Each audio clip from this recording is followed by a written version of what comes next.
Rais wa Marekani Donald Trump amemuonya rais wa muda wa Venezuela Delcy Rodriguez kwamba anaweza kukabiliwa na adhabu kuliko iliyomkuta Rais Maduro.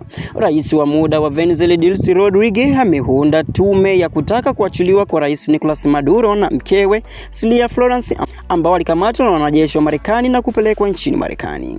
Delcy Rodriguez alimteua kaka yake Jorge Rodriguez, rais wa bunge la kitaifa na waziri wa mambo ya nje Ivan Gel kuwa mwenyekiti mwenza wa tume hiyo. Waziri wa habari Ferdinand pia hatahudumu katika tume hiyo. Wakati akishutumiwa kuhusu ulaguzi wa dawa za kulevya, ugaidi na uhalifu mwingine, Maduro anatazamiwa kufika mbele ya hakimu huko New York Jumatatu leo ili kujumuishwa rasmi kuhusu mashtaka dhidi yake.